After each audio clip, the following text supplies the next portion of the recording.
Bismillahirrahmanirrahim. Assalamualaikum warahmatullahi wabarakatuh. Allahu akbar, Allahu akbar, Allahu akbar. La ilaha illallah, wallahu akbar. Allahu akbar walillahil hamd.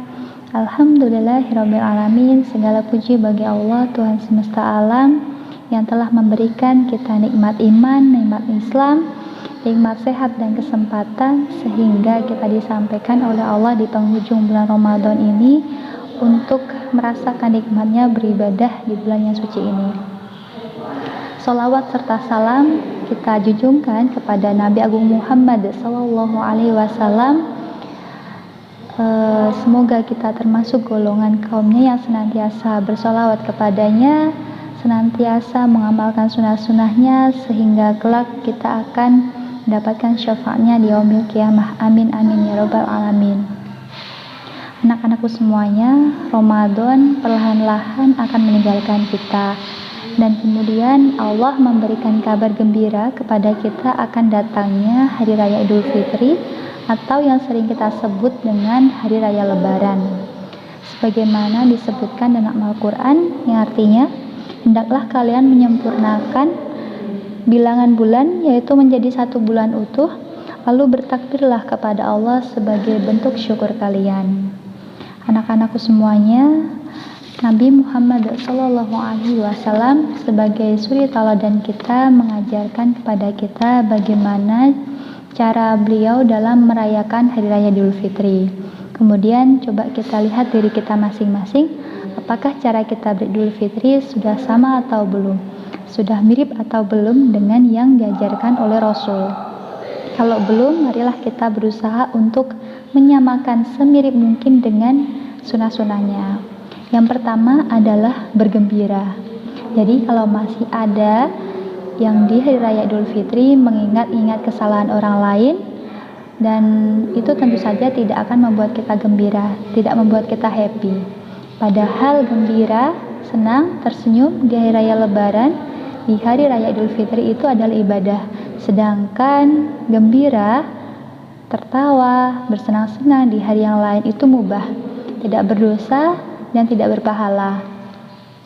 Jangan sampai kita termasuk golongan orang-orang yang merugi karena belum tahu kita masih disampaikan oleh Allah atau tidak untuk merasakan Idul Fitri tahun depan.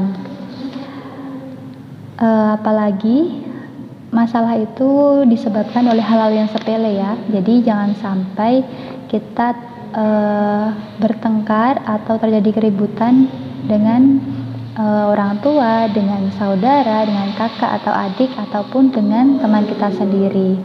Jadi marilah kita saling memaafkan, saling mengikhlaskan, dan bergembira menyambut Hari Raya Idul Fitri dengan wajah yang berseri-seri. Itu sunnah yang pertama. Yang kedua adalah takbiran. Ustazah yakin anak-anak semuanya di sini pasti sudah sering melakukan ini ketika Hari Raya Idul Fitri, dimulai dari selepas maghrib sampai subuh menjelang sholat Idul Fitri. Kemudian bagaimana Ustazah kalau yang belum bisa melaksanakan sholat Idul Fitri?